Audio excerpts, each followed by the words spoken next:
Hello students, अब हम आते हैं थायरिस्टर की रिवर्स रिकवरी कैरेक्टरिस्टिक पे। देखिए हमने यही रिवर्स रिकवरी कैरेक्टरिस्टिक हमने थोड़ी देर पहले या फिर प्रीवियस लेक्चर्स में हमने पावर डायोड में देखी थी, ठीक है।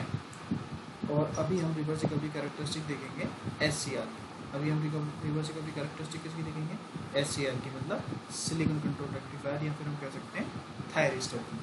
देखिए इसकी रिवर्स रिकवरी कैरेक्टरिस्टिक, उसमें तो केवल तुम्हारे क्या था, रिवर्स रिकवरी टाइम था, ठीक है। यहाँ पर देखो, तुमने अगर वहाँ पर नोटिस किया होगा तो वहाँ पर केवल और केवल तुम्हारा TRR था, लेकिन यहाँ पर तुम्हारा दो टाइम है, एक तो TRR है और एक TGR है। रिवर्स TRR का मतलब रिवर्स रिकवरी टाइम, TGR का मतलब गेट रिकवरी टाइम, ठीक है। इन दोनों टाइमों को मिला के तुम्हारा एक टाइम मिलता है जिसको हम कह देते हैं TQ, जिसे हम कह देते हैं क्या, डिवाइस टर्न ऑफ टाइम। मतलब तुम्हारी उस समय क्या हो जाएगी, वो डिवाइस टर्न ऑफ हो जाएगी। लेकिन अगर हम थोड़े टाइम के लिए अगर उस रिवर्स वोल्टेज को अप्लाई करके रखेंगे तो उसे हम कहेंगे सर्किट टर्न ऑफ टाइम। तो यहाँ पर चार टाइम आए, TC जिसे हम कहेंगे circuit turn off time, TQ जिसे हम कहेंगे device turn off time, TRR जिसे हम कहेंगे रिवर्स रिकवरी टाइम, TGR जिसे हम कहेंगे गेट रिकवरी टाइम। देखो रिवर्स रिकवरी टाइम मतलब जो तुम्हारे रिवर्स चार्ज करियर्स हैं, अपन क्या कहते हैं, जो माइनॉरिटी चार्ज करियर्स हैं उनको रिकॉम्बाइन करने के लिए या उनको न्यूट्रलाइज करने के लिए जो टाइम लगेगा उसे हम कह देंगे रिवर्स रिकवरी टाइम, ठीक है। जो तुम्हारे माइनॉरिटी चार्ज करियर्स हैं उनको रिकवर करने के लिए जो टाइम लगेगा, तो इतना टाइम लगेगा जिसको हम कह देंगे रिवर्स रिकवरी टाइम। जबकि अब तुम्हारे देखो यहाँ पर एक गेट सिग्नल भी है, तो गेट में भी कुछ माइनॉरिटी चार्ज करियर्स होंगे, तो उन चार्ज करियर्स को भी न्यूट्रलाइज करने के लिए जो टाइम लगेगा उसको हम कह देंगे गेट रिकवरी टाइम। तो इस तरीके से तुम्हारे दो चार्ज करियर्स हो गए, दो टाइम हो गए। एक तो रिवर्स रिकवरी टाइम जो कि तुम्हारे गेट में, जो भी तुम्हारे उसमें डिवाइस में जितने भी तुम्हारे माइनॉरिटी चार्ज करियर्स हैं उनको रिकॉम्बाइन करने के लिए लगेगा, उसको हम कह देंगे रिवर्स रिकवरी टाइम। और उसमें जो गेट में जो टाइम रह जाए, गेट में जो चार्ज करियर्स हो जाएंगे उनको रिमूव करने के लिए जो टाइम लगेगा उसको हम कह देंगे गेट रिकवरी टाइम। इन दोनों टाइमों को मिला के जो टाइम निकल के आएगा उसे हम कह देंगे डिवाइस टर्न ऑफ टाइम। मतलब अगर हम इतनी टाइम के लिए रिवर्स वोल्टेज उसमें अप्लाई कर देते हैं तो हमारा सारा प्रोसेस कंप्लीट हो जाएगा और हमारा जो थायरिस्टर है वो तुम्हारा ऑफ हो जाएगा। लेकिन अगर हमें उसे कम्प्लीटली ऑफ करना है तो हमें सर्किट टर्न ऑफ टाइम चाहिए, जिसके लिए हमें हमारे डिवाइस टर्न ऑफ टाइम को एक फैक्टर से मल्टीप्लाई करना पड़ेगा। वो फैक्टर क्या कहलाता है, safety factor.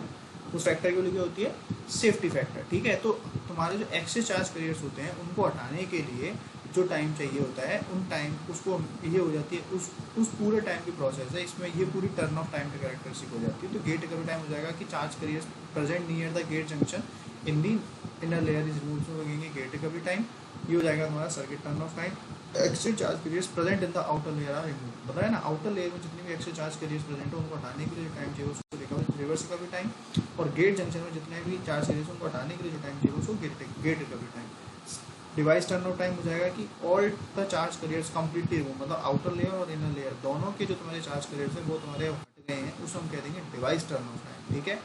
Device turn off time, तो अगर मान लो device turn off time decide the maximum switching speed, मतलब मैक्सिमम स्विचिंग स्पीड, अगर मान लो डिवाइस टर्न ऑफ टाइम तुम्हारा ज़्यादा है तो स्पीड कम हुई कम, अगर डिवाइस टर्न ऑफ टाइम तुम्हारा कम है तो स्पीड क्या होगी तुम्हारी ज़्यादा, ठीक है। तो ये डिवाइस टर्न ऑफ टाइम होगा वो तुम्हारी स्विचिंग स्पीड को डिफाइन करेगा। ऐसे ही तुम्हारा आ जाएगा TC, जैसे हम कहते हैं circuit turn off time. Circuit turn off time हो जाएगा कि it is the time for which the reverse voltage is applied across the thyristor, मतलब जो थायरिस्टर है उसके अक्रॉस हम कुछ टाइम के लिए रिवर्स वोल्टेज अप्लाई करेंगे, ठीक है।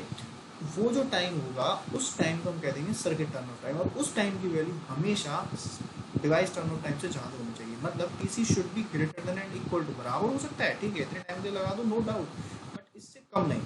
क्यों? क्योंकि देखो क्यों, इसका रीज़न देखो, अगर मान लो मैंने TC यहीं तक लगाया, सपोज यहीं तक मैंने TC लगाया और TG तुम्हारा यहाँ तक, तो इतने टाइम के लिए तुम्हारे पास क्या रह गया, TGR रह गया। मतलब इतने से चार्ज तुम्हारे किस में रह गए, गेट जंक्शन में प्रेजेंट रह गए। तो ये जब चार्ज तुम्हारे गेट जंक्शन में प्रेजेंट रह गए तो जब नेक्स्ट टाइम पे तुम SCR को काम में लोगे तो तुम्हारे पास उसका फुल कंट्रोल नहीं होगा, क्योंकि उसमें कुछ चार्जेस ऑलरेडी प्रेजेंट हैं गेट जंक्शन के पास। तो तुम जैसे ही थोड़ी सी करंट दोगे, जैसे ही तुम गेट में थोड़ी सी सिग्नल दोगे, वो चार्ज करियर्स प्रेजेंट हुए चार्ज करियर के साथ मिलकर बड़ा चार्ज करियर, मतलब पूरा कंडक्टिंग मीडियम बना लेंगे, और तुम्हारा गेट और तुम्हारा जो थायरिस्टर है वो तुम्हारे चालू हो, तुम्हारे तुम जब चाहते हो उससे पहले ही चालू हो जाएगा। मतलब तुम्हारे थायरिस्टर के टर्न ऑन पे तुम्हारा कोई कंट्रोल नहीं रहेगा अगर तुम्हारा circuit turn off time device turn off time से कम है। तो सर्किट टर्न ऑफ टाइम हमेशा डिवाइस टर्न ऑफ टाइम से या तो ज़्यादा होना चाहिए या फिर तुम्हारा बराबर होना चाहिए, क्योंकि बराबर भी हो सकता है, क्योंकि डिवाइस टर्न ऑफ टाइम जो हो जाएगा ना उसमें तुम्हारे तुमने रिवर्स रिकवरी चार्ज बैठा दी, गेट रिकवरी चार्ज बैठा दी, मतलब किसी भी तरीके का इसमें कोई चार्ज प्रेजेंट नहीं है।